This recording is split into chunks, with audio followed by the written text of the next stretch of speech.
benshi badoka bazananirwa urugendo bazasubira inyuma kuko bazaba baragerejeje ibihe byabo byo gusenga niyo mpamvu bazatsindwa bazababara bazicuza ntibabonye imyanya yabo yinjiramo abandi bihanye bazategereza ihemburwa ry'amaboko ariko naryo bazabona bazababara bazicuza ntibabonye imyanya yabo yinjiramo abandi bihanye bazategereza ihemburwa ry'amaboko ariko naryo bazabona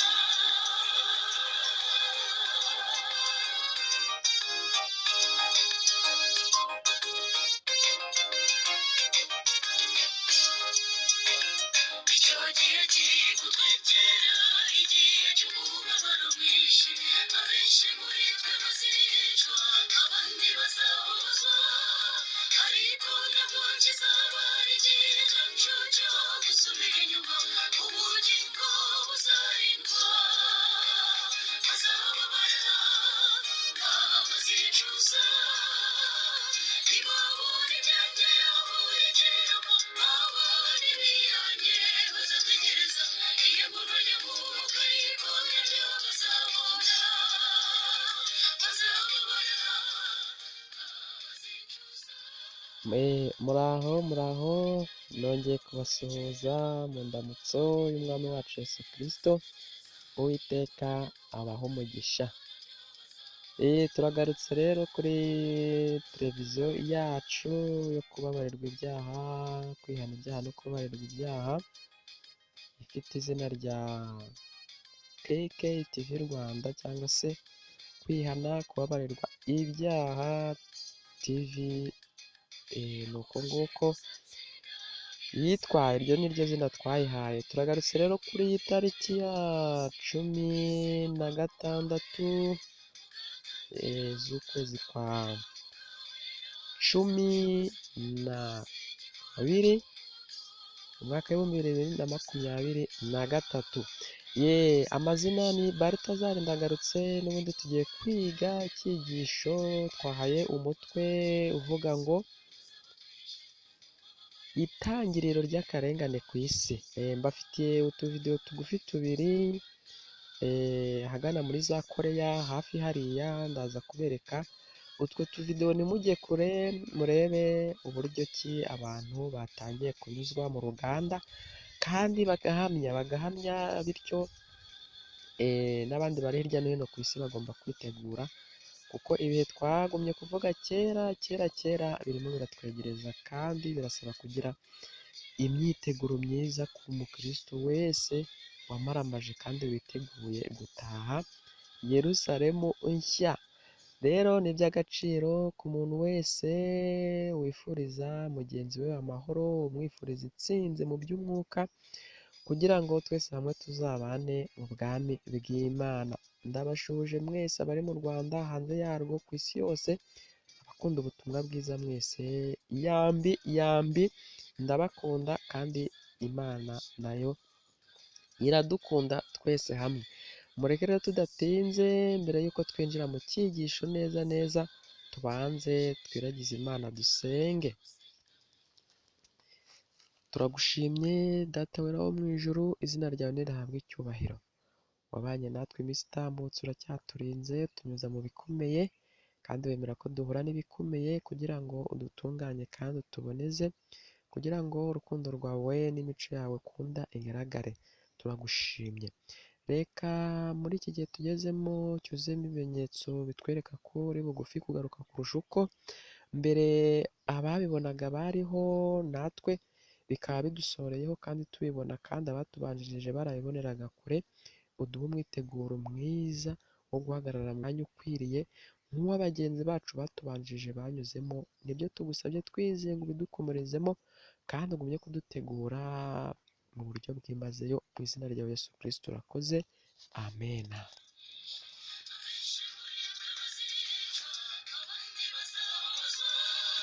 ariko nabwo kizaba ari igihe cyacu cyo gusubira inyuma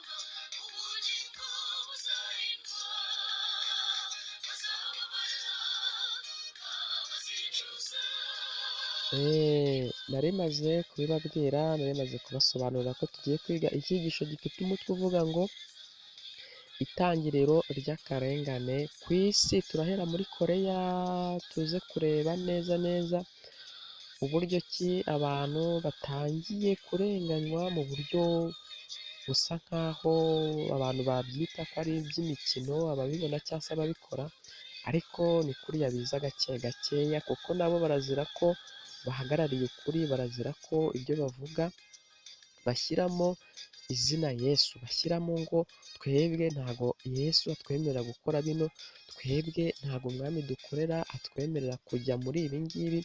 Ibyo ngibyo rero nubwo bihera hanze kandi abantu ntibabishishikarire kubimenya, bakumva ko ari ibisanzwe, gupfa ni ibisanzwe, ariko muze kwitegereza neza utu tuvidewo ndi buze kubashyiriraho, ntabwo ari montage cyangwa se kwa kundi habaho filime z'amakabyankuru, ugasanga abantu bashyizemo ibintu mbega bituma videwo iryoha, cyangwa se ukabona umuntu baramwishe ariko mu by'ukuri atapfuye, cyangwa se ari ugukina filime. Rero ntabwo ari ugukina filime inshuti bene data, mubyitegereze, ntabwo ari ugukina filime, biri buze guha buri muntu wese ibyiyumvo n'ibyitegererezo, mbega uko ari buze kwifata muri iki gihe tubyitegerejemo, cyangwa se turi kwitegura kugaruka kwa Yesu.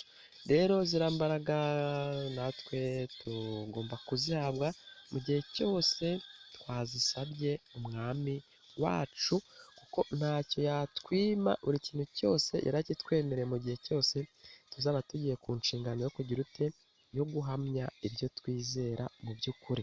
Mureke rero twere gutinda, turebe isomo duheraho muri Bibiliya. Turajya muri Daniyeli ibice 8 umurongo waho wa 23. Muri Daniyeli ibice 8 umurongo waho wa 23 baranditse ngo igihe ubwo bwami buzaba bwenda gushirira, abanyabyaha bamaze gukabya, umwami w'umunyamwaga umenya ibitamenyekana azima. Imbaraga ze zizaba zikomeye, ariko ntizizaba ari iz'ubwe. Azarimbura bitangaje, azabasha ibyo yagambiriye, azarimbura abakomeye n'ubwoko bw'abera. Azagira imigambi ituma abashishwa byose n'uburyarya, kandi azishyira hejuru mu mutima we. Azarimbura benshi biraye, ndetse azahaguruka kurwanya umwami w'abami, ariko azavunagurika ntawe umukozeho. Ntago ari ubwa mbere iri somo turisomye cyangwa se turisobanuye.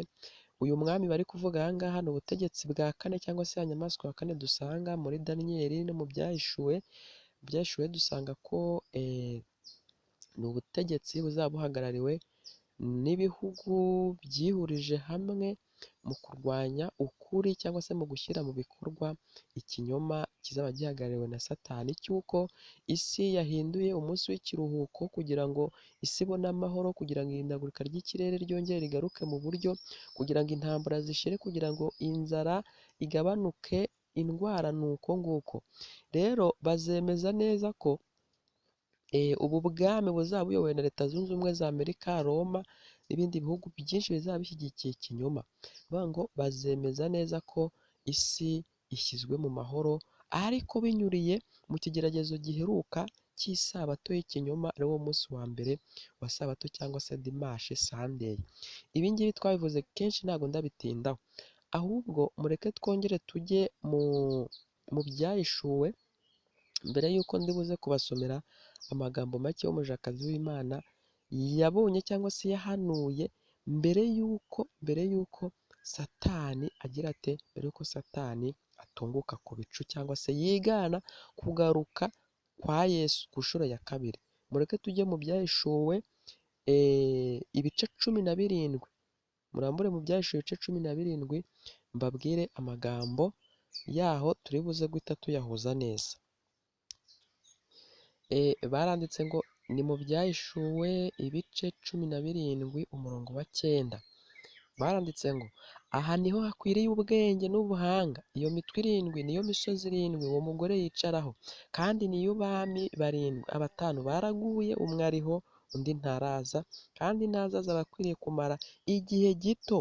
Ya nyamaswa yari ikaba itakiriho, iyo ubwayo ni uwa munani, nyamara kandi ni umwe muri ba bandi barindwi, kandi arajya kurimbuka. Ya mahembe 10 wabonye niyo bami 10 batarima, ariko bahabwa gutegekera hamwe na ya nyamaswa nk'abami kumara isaha imwe. Abo bahuje inama baha ya nyamaswa imbaraga zabo n'ubutware bwabo. Bazarwanya umwana w'intama, ariko umwana w'intama azabanesha, kuko ari we mutware utwara abatware. Yesu Kristo azabanesha. Ingoma y'Imana izanesha ingoma ya Satani. Ahangaha ubuhanuzi twagiye tubuvugaho kenshi, usibye ko biba ngombwa ko tubugarukaho kugira ngo dukurikije n'icyigisho tuba tugiye gutambutsa, bikaba ngombwa ko tugaruka kuri iyi mirongo yo muri Bibiliya, ariko twabisobanuye cyane. Abashaka kubyiga byimazeyo bagende bige cyangwa se bumve ibyigisho byatambutse. Kano gahe kagufi kavuzwe aha ngaha niko nashakaga kugarukaho. Kazayoborwamo n'ingoma ya Satani ku isi yose, kandi kakabamo amayoberane n'ibinyoma, kugira ngo abantu babone uko baramya nde? Babone uko baramya Satani. Reka mbabaze ikibazo kimwe: ari ukuramya Satani no gushyirwaho ikimenyetso ndetse n'akarengane, hazabanza iki? Burya Satani ni umunyamayeri, ni umunyabwenge. We ashobora kujijisha buri kintu icyo ari cyo cyose, ariko akagendera ku buhanuzi. Ari akarengane no kuramya inyamaswa n'igishushanyo cyayo, hazabanza iki? Aka gato kari aha ngaha Satani ngo azayobora, bavuze hano ngo azayobora, ni wa mwanya mugufi Imana yagize ubwiru utazwi na buri muntu wese, keretse Imana igiye ibiduhishurira. Kuko hari imibare ibaho mu buryo bwa gihanuzi, ariko umuntu atabasha guhita yemeza ngo ni igihe kingana gitya na gitya. Ariko reka mbibabwire, ni akanya kagufi kazabaho ubwo Satani azategeka abategetsi b'isi bemeye kumuyoboka kwica no kurenganya ubwoko bw'Imana bwanze kumuramya ku neza, bwanze kumuramya ku bw'uburiganya n'ikinyoma. Bisobanuye iki? Satani namara kurema umuntu, ariyo ntambwe twinjiyemo, tugiye kuhagira ndabibasomera. Namara kurema umuntu, ubwo azaba amaze kugera ku rwego rwo kubona abantu baremera kumuramya, baremera kugendera ku mategeko ye n'amabwiriza.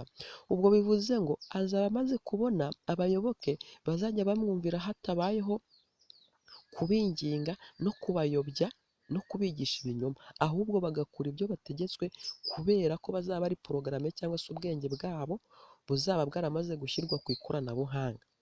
Tugiye kubigeraho mu kanya. Abo rero nibo Satani azaza kugira ngo bamwakire, bamuramye.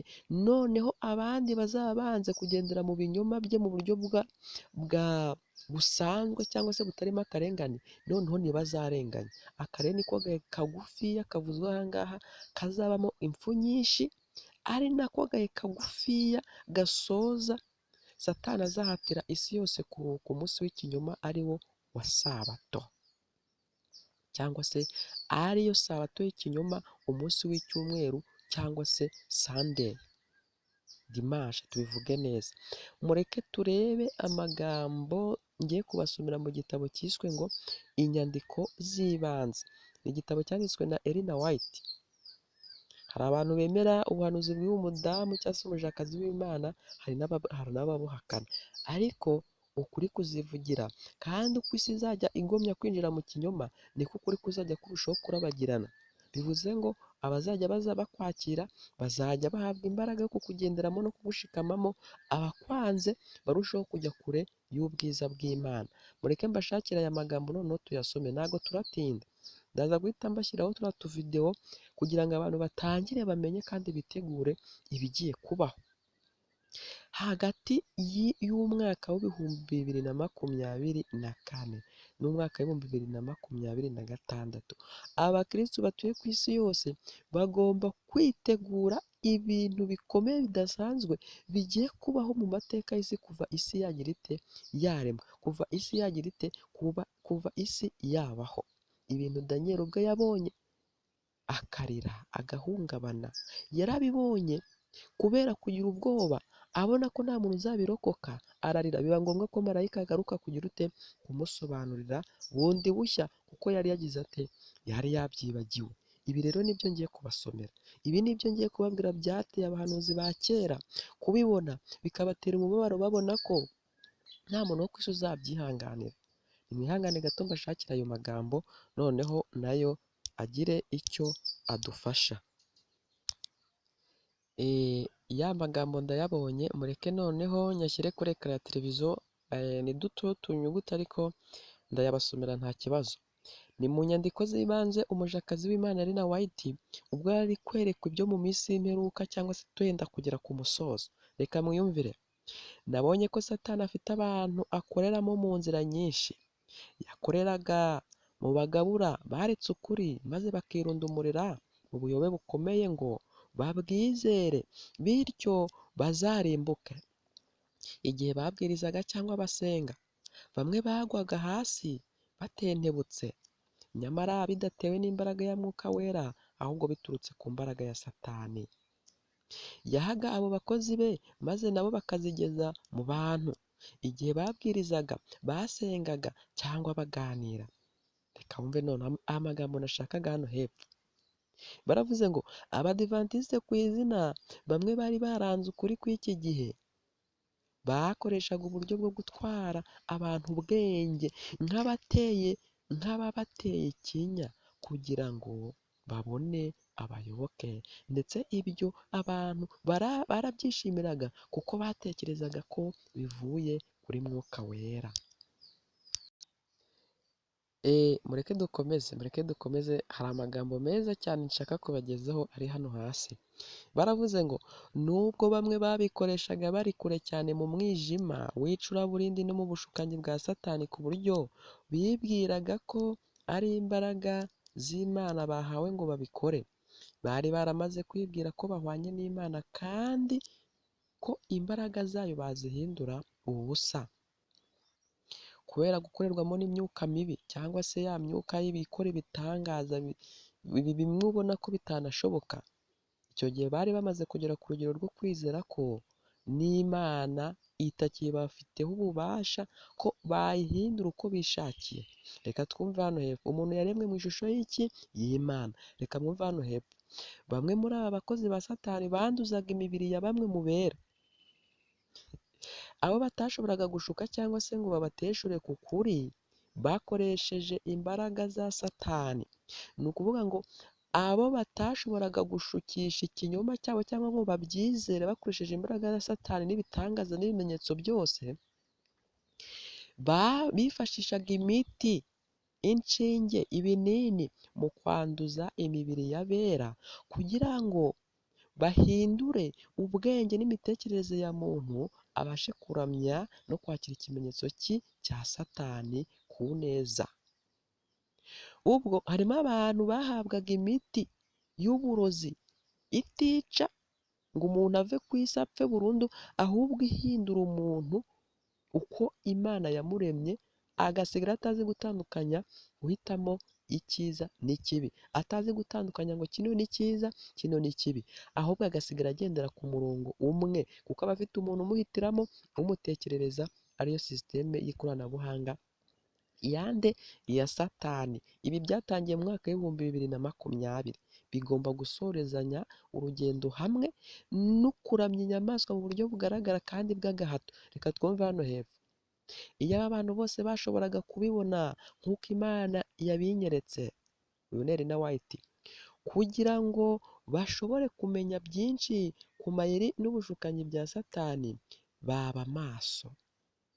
Urumvise ngo Imana, ngo iyo abantu baza kuba bafite ubushobozi bwo kureba ibintu bigiye gukurikiraho turi kubabwira, bijyanye n'ikoranabuhanga, bijyanye n'uko Satani ashaka kurema umuntu kuri finari ugomba kumwumvira kandi akamuyoboka, ngo iyo abantu bari kubona uburyo Satani agiye gukuramo bino bintu, ngo bakabaye maso bagahumuka. Baba maso gute? Basenga, bihana, bareka ibyaha, bashyirwaho ikimenyetso cy'Imana, maze bakiga ibyanditswe, bakava mu binyoma. Nabonye ko muri izo nzira Satani ariko umurimo we kugira ngo arangaze, icyo ni icya mbere, ashuke kabiri, kandi ayobye ubwoko bw'Imana muri iki gihe cyo gushyirwaho ikimenyetso. Nabonye ko bamwe mu batari bahagaze bashikamye ku kuri kw'iki gihe, amavi yabo yahindaga umushyitsi n'ibirenge byabo biri ahanyerera, bitewe n'uko batari bashikamye mu kuri, kandi uburinzi bw'Imana ntibushobora kubatwikira igihe bahinda umushyitsi batyo. Abantu bumva ijambo ry'Imana bakarekereza, ibi bintu biri kuba mwa bantu ukabona ntibindeba. Abo ngabo rero mu kanya muraze mubabone, nibo bagiye kujya ku ruhande rwo kurwanya iki? Imana, kuko banze kumvira Imana ngo Imana ibone ukuntu izabarinda ubu bushukanyi bwo mu minsi igira ite? Iheruka. Satani yakoreshaga amayeri ye yose kugira ngo akomeze kubafatira aho bari, kugeza ubwo igihe cyo gushyirwaho ikimenyetso kirangiriye. Ubwo kugeza ubwo Yesu azahaguruka ku ntebe y'imbabazi avuga ngo birarangiye, ibyago by'imperuka bihita byisuka hehe? Ku isi. Inzara n'inyota y'ijambo ry'Imana igira ite? Itangira. Marayika ahita avuga ngo mwarakererewe, mwarakererewe. Ubu uwahawe agakiza yaragahawe, n'uwahawe kurimbuka yagize ate? Irabihawe. Hepfo baravuze ngo uburinzi bw'Imana bugatwikirizwa ubwoko bwayo, bityo bagasigara badafite aho bikinga umujinya w'Imana. Ugurumana uzasukwa mu gihe cy'ibyago birindwi biheruka, nari nabivuze. Imana yatangiye gukingiriza ubwoko bwayo uburinzi bwayo, kandi vuba bidatinze ubwo burinzi bugiye kugira gute? Bugiye gushyirwa ku bantu bose bagomba kubona ubwihisho ku munsi wo kurimbura. Nabonye ko ibimenyetso by'amayoberane n'ibitangaza n'ubugorozi bupfuye biziyongera kandi bigakwira hose mu isi. Ubugorozi nabonye ntibwari ubugorozi bukura abantu mu kinyoma bajya mu kuri. Ubwo bugorozi ngo bwabonetse hano bwariho icyo gihe. Ubwo icyo gihe kiri kuvugwa ni ikihe? Ni igihe cyo kuramya inyamaswa n'igishushanyo cyayo no gushyirwaho ikimenyetso cyayo, kigakurikirwa n'igihe cy'akarengane cyo kwica ubwoko bw'Imana bwanze kuramya cyangwa se bwanze kumvira ubutegetsi bwa Satani. Icyo gihe hazaba hariho ubugorozi, abantu bazaba bari kwiga Bibiliya, biga umwuka w'ubuhanuzi, abantu basenga barara mu byumba amasengesho, basaba ngo twerekwe, basaba ngo Imana ibahe umwuka wera. Ngo ariko ibyo byose bizaba biri kuba icyo gihe. Reka twumve hano hepfo. Umumarayika twari kumwe yasabye kureba umurimo wo gukiza ubugingo bw'abanyabyaha nk'uko byari bisanzwe. Umurimo wo kuvuga ubutumwa bwiza, ubwira abantu babwirwa ko batagomba kuramya inyamaswa n'igishushanyo cyayo, ubwira abantu ko batagomba kwemera gushyirwaho biriya byuma by'ikoranabuhanga, ubwira abantu ko batagomba kuruhuka umunsi w'igihimbano. Uwo murimo wari usanzwe uvuga nk'uwo turi kuvuga ubu ngubu mu gihe cy'umunezero cyangwa se mu gihe cy'agahenge, ngo naritegereje ariko sinashobora kuwubona, kuko igihe cyawo cyo gukirizwamo cyari cyararangiye. Ubwo umurimo wo kubwira abantu ukuri ntiwari ukiriho, umurimo wo kugorora ntiwari ukiriho, kuko abantu bashyirwaho ikimenyetso cy'Imana bari baramaze kubarwa, ndetse n'abashyirwaho ikimenyetso cy'inyamaswa baramaze kubarwa. Abaramya inyamaswa n'igishushanyo bari baramaze kuyiramya, ngo Imana yaramaze gutambika, guca umurongo utukura hagati y'ibice bibiri, abaramya by'ukuri n'abaramya mu byo Satani abashakamo. Itorero ry'Imana ryari ryamaze kuboneka, n'itorero rya Satani ryamaze kugira gute? Kuboneka. Ubwo igihe cyo kumvira ni iki? N'igihe cyo kwitegura mu cyiciro tugiye gusorezamo ni iki ngiki. Reka mbasomere andi magambo makeya turi buze gusanga n'ubundi muri iki gitabo kuri paji ya 28. Ariko mbere yuko tuhagera baravuze ngo muri iki gihe cy'ishungura dukeneye guterana umwete no gukomezanya. Muri iki gihe ibishuko bya Satani birakomeye cyane kuruta uko byari bimeze mbere, kuko azi yuko igihe cyari kigufi. Ni ka gihe twasomye bya bihe twabasobanuriye by'uko ubutegetsi bwa Satani buri ku musozo. Yari yahawe gutegeka isi imyaka 6,000, tukaba tugeze ku musozo wayo. Niyo mpamvu hano banditse ngo kuko azi ko afite igihe kigufiya. Niyo mpamvu ashaka kugira ngo asoze ubuhanuzi bwo kurema umuntu no guhatira abantu kugira gute kumukorera, kandi ko vuba aha bidatinze byose bizafatirwa umwanzuro, waba uw'ubugingo cyangwa uw'urupfu.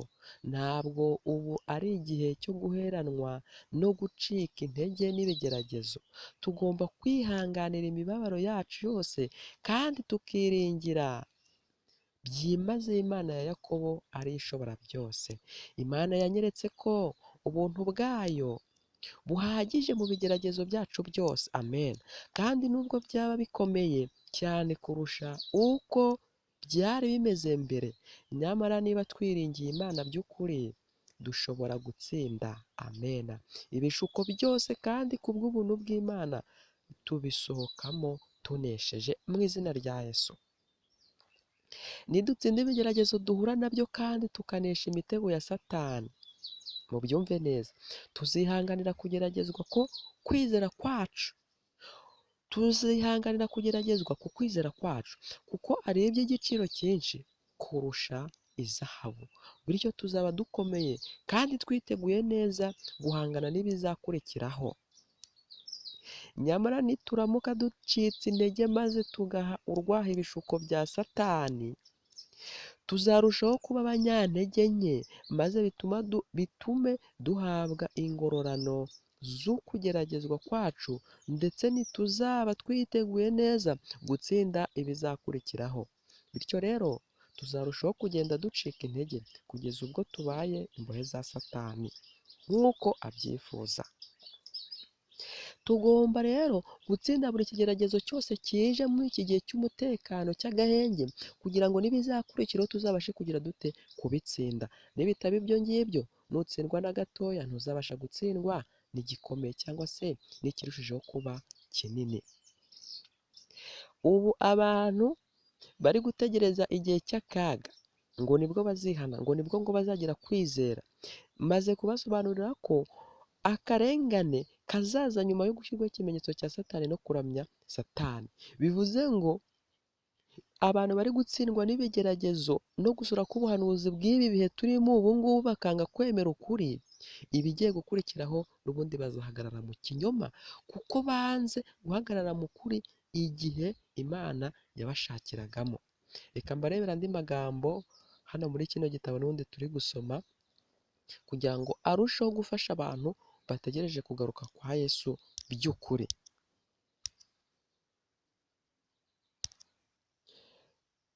Ndabona nyabonye, reka nyabasomere nayo. Ni kuri paji 28, inyandiko z'ibanze. Baravuze ngo igihe nasengeraga ku gicaniro cy'umuryango, umwuka wera yanjeho maze mera nk'uzamuwe hejuru, nkuwe mu isi cyangwa se nkuwe ku isi y'umwijima. Muyatege amatwi neza. Mpindukirira kureba abategereje kugaruka kwande kwa Yesu bari ku isi, ariko sinababona.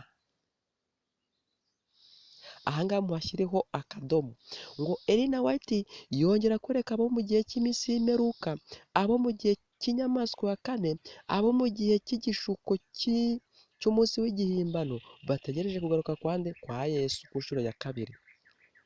Ngo ariko arebye mu isi yose ngo ntiyababona. Bari bagiye inshuti bene data, itorero ry'Imana ryari ryagiye. Reka twumve hano hepfo. Ariko sinababona, ari nabwo ijwi ryambwiraga riti ongera urebe kandi urebe hejuru biruseho hato. Bivuga ngo ntabwo itorero ry'Imana ryari rikiri mu isi, ahubwo ryari riri hejuru y'isi. Reka mwumve hano amagambo neza ukuntu abisobanura.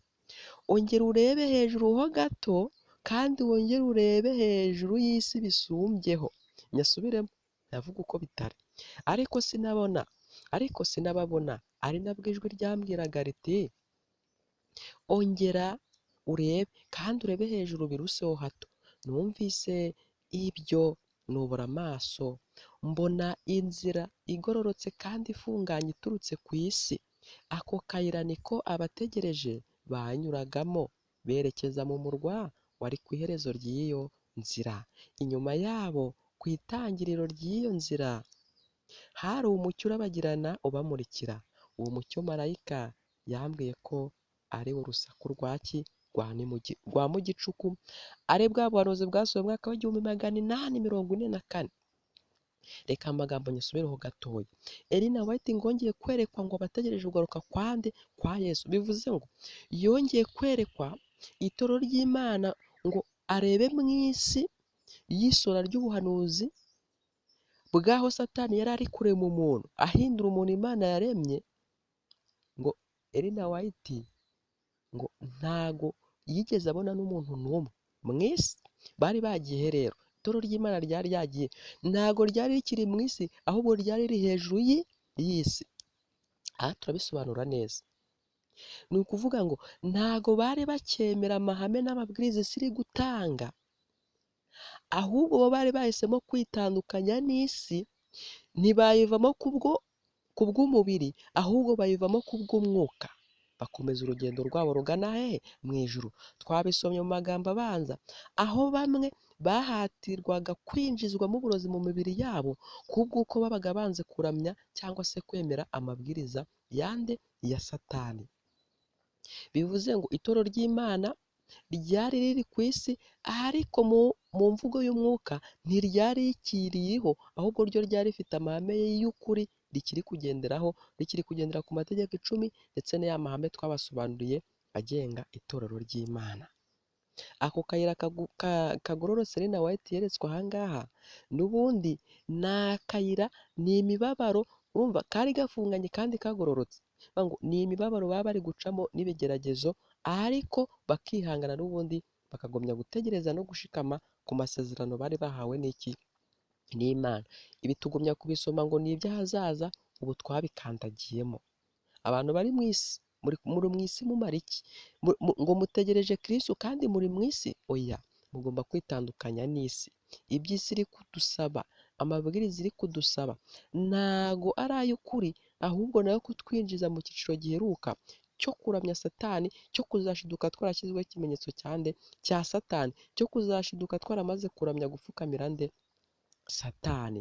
Nababwiye neza ko hagati y'imyaka 2, uhereye mu mwaka w'ibihumbi 2024 ukageza mu mwaka w'ibihumbi 2026, iyi myaka 2 umuntu uzi ubwenge, umuntu uzi ko ategereje kugaruka kwa Yesu by'ukuri, nayisengere avuga ati Mana uzame kugira ubuhamya bwiza, uzame Mana kugira umwiteguro mwiza.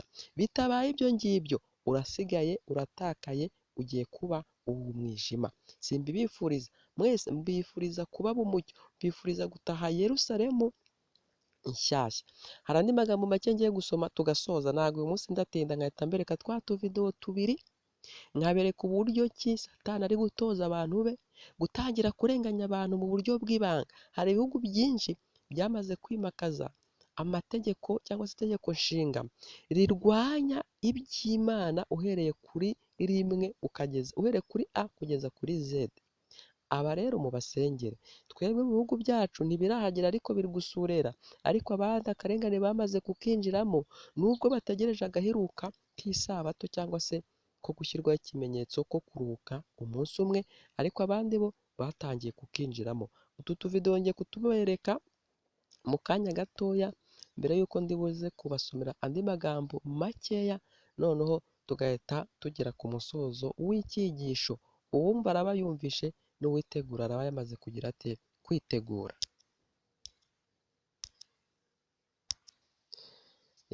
Reka ya magambo ndabona nyagezeho, reka nyasome mwumve. Benshi bajya bibaza ngo ibintu tuvuga tubikura hehe? Ni ibyanditswe, biranditswe. Mujye mugira ishyaka ryo gusoma kandi munasomerwe, mwizere mwumve.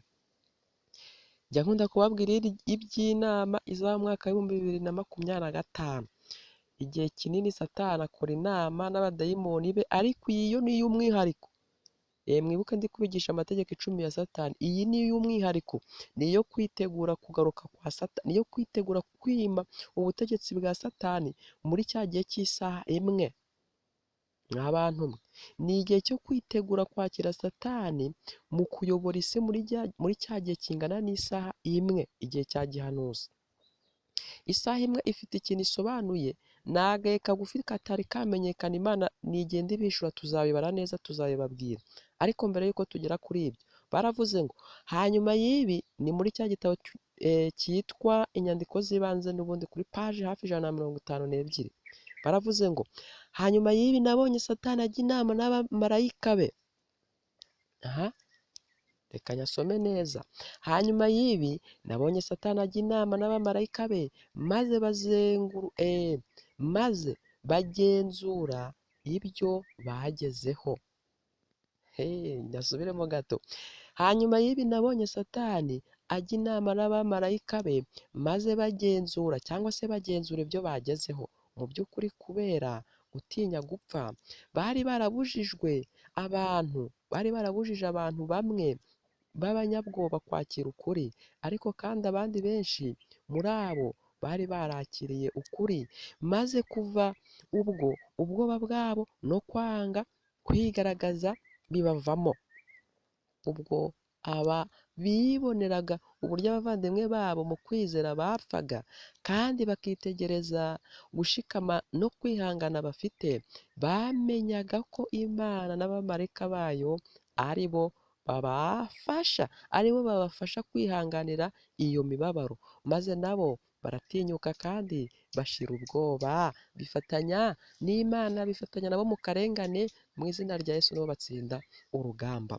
Hari abantu rero bizeraga kandi bemera ko ukuri ari ukuri, ariko bagatinya, bakagira ubwoba bwo guhamya.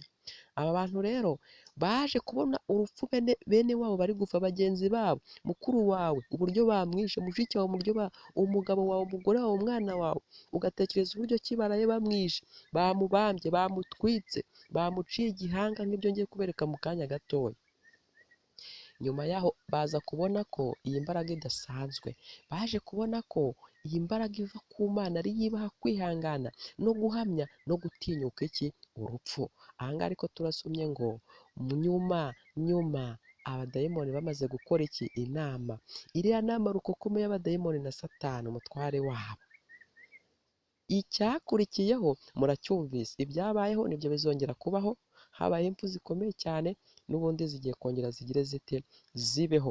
Iyi nama rero igomba kuba mu mwaka w'2025, ntabwo tuzi ukwezi, ariko niba mwibuka neza, muzi neza ko aribwo hazatangira gutangwa indangamuntu y'uburyo bw'ikoranabuhanga, ariyo izaba iri guteguriza ibijyanye n'ifaranga rimwe, cyangwa se gukoresha ifaranga rimwe ry'ikoranabuhanga ku isi yose. Kino cyigisho nacyo ndi kugitegura, Imana nifasha nkabona ibihamya bishoboka kandi byizerwa, uko umucyo uzajya ugenda utambuka ku bijyanye n'ikoreshwa ry'irandangamuntu, niba umukristo azaba yemerewe kuyikoresha cyangwa se atazaba abyemerewe, bitewe n'amabwiriza azaba agenga irandangamuntu, haba mu kwifotoza, haba mu kuyikoresha.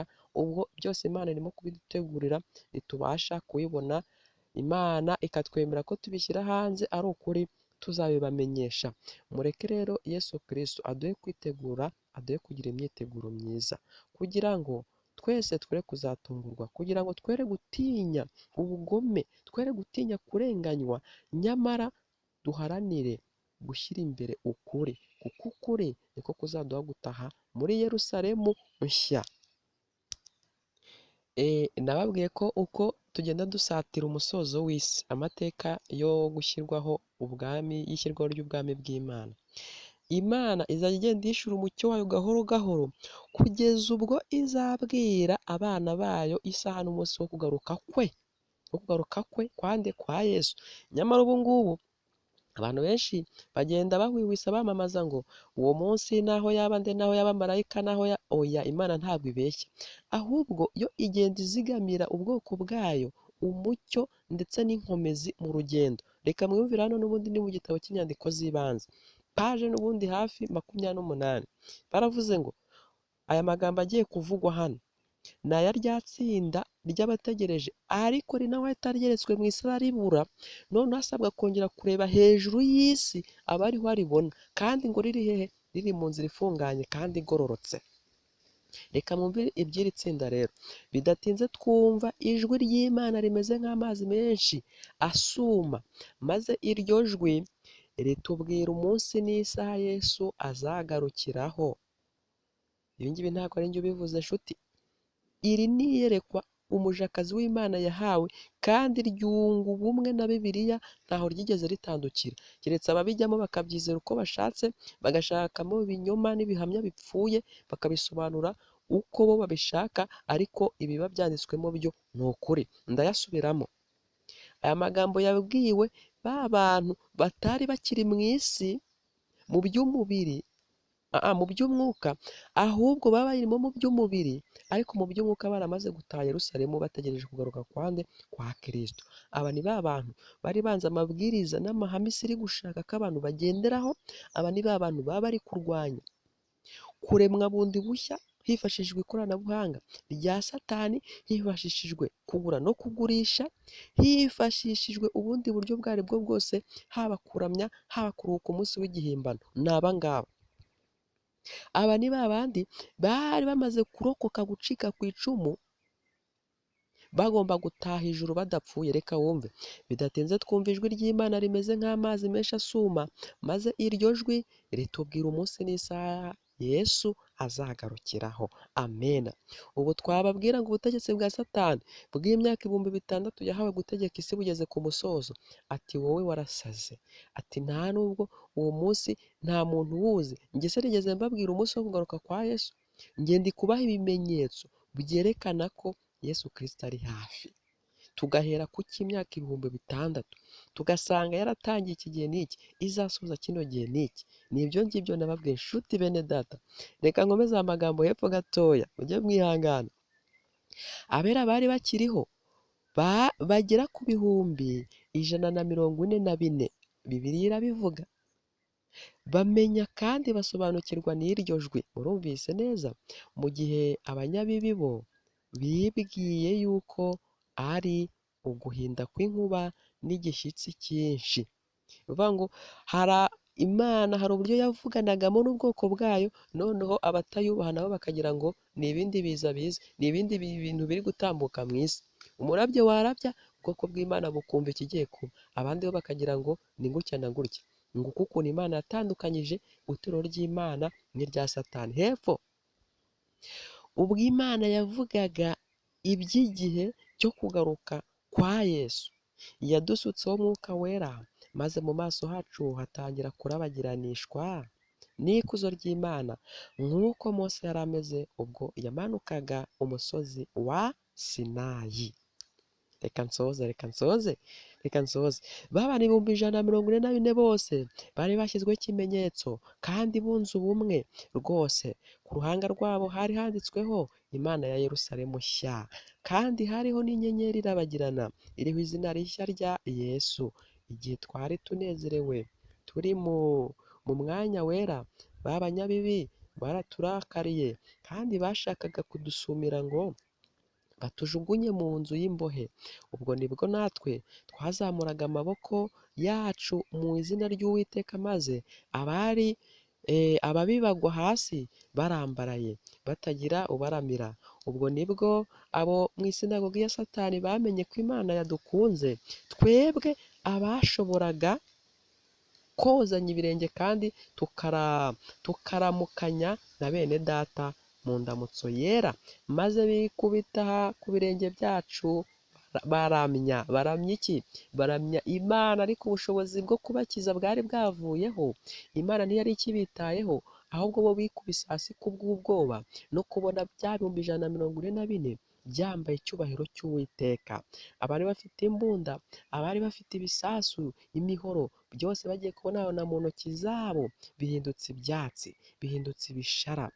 Imana iratsinda, Yesu Kristo aratsinda, itorero ry'Imana riratsinda, ukuri kuratsinda, umucyo uratsinda. Abana b'Imana bitegura gutaha Yerusalemu nshya.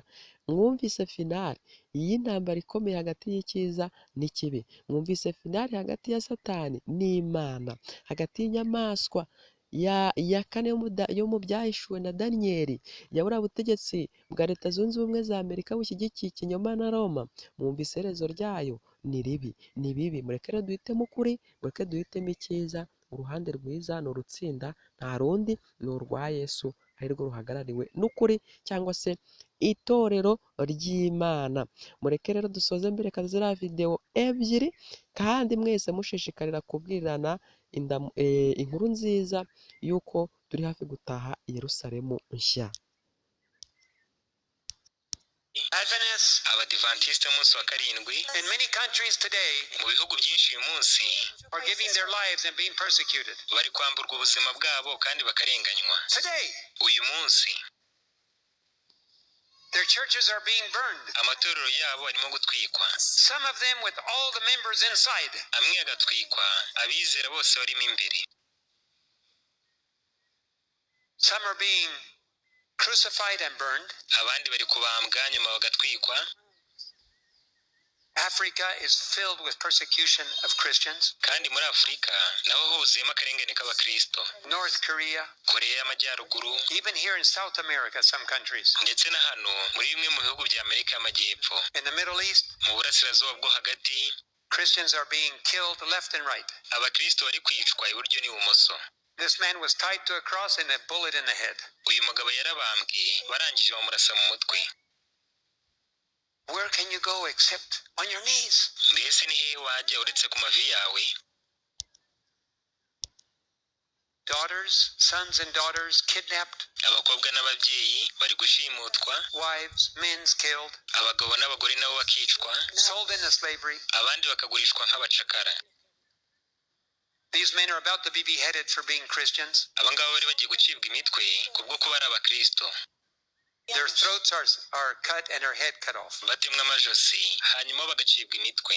North Korea, muri Korea y'Amajyaruguru, to be a Christian today is an automatic death sentence. Kuba umukristo ni icyaha gihanishwa gupfa. Just because we have peace in our country today doesn't mean that you're not about to face persecution. Kuba muri bino bihugu natwe dufite umudendezo ntabwo bisobanuye ko tutagiye guhura n'akarengane. If you carry the name of Jesus Christ, you will be persecuted and many will be killed, even here. Niba utwaye izina Yesu Kristo uzahura n'akarengane kandi uzishwa ndetse no muri bino bihugu bwaho. Not just to be a member of a religious club. Ntabwo ndi kuvuga kuba umuyoboke w'itorero runaka. To carry the name and live like Jesus Christ. Ahubwo ndi kuvuga kwitirirwa Yesu kandi ukabaho nka Yesu Kristo. When persecution really begins in our country, ubwo akarengane kazatangira nyabyo mu gihugu cyacu, we will find out who is a club member. Tuzabona umuyoboke w'itorero gusa and who really follow Jesus Christ. N'ukurikira Yesu by'ukuri uwo ari we. Tuzabona umuyoboke w'itorero gusa and who really follow Jesus Christ. N'ukurikira Yesu by'ukuri uwo ari we. Who are willing to die for him. Uwiteguye kuba yapfa kubwe. Dr. Vine pointed out that throughout history, Dr. Vine yagaragaje ko mu mateka yose Christian organizations, amayobokamana ya Gikristo, including the Seventh Adventist Church, ndetse n'itorero ry'Abadivantisite umunsi wa karindwi, have been to political pressure.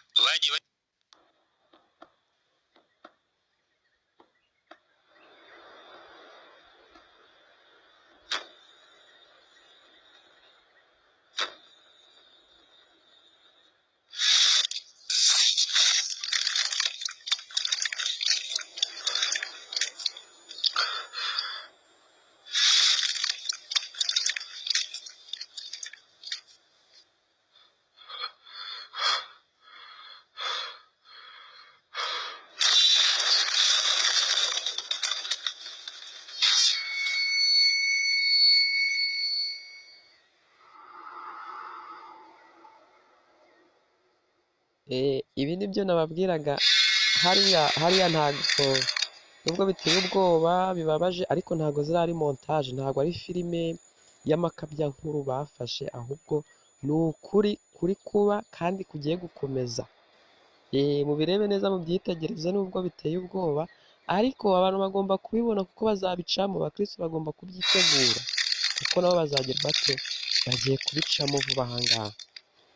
Rero tugiye gusoza, ariko nubwo kano kavidewo kakirimo gutambuka, ariko n'ubundi icyigisho cyashoje, n'ubundi mu kanya gatoya tugiye guhita dusenga kugira ngo Uwiteka aduhe kugira imyiteguro myiza, tuzahagarare mu mwanya mwiza nk'uw'aba bantu bahagazemo cyangwa se bari kwerekana, bamaze gutinyuka urupfu mu izina rya Yesu.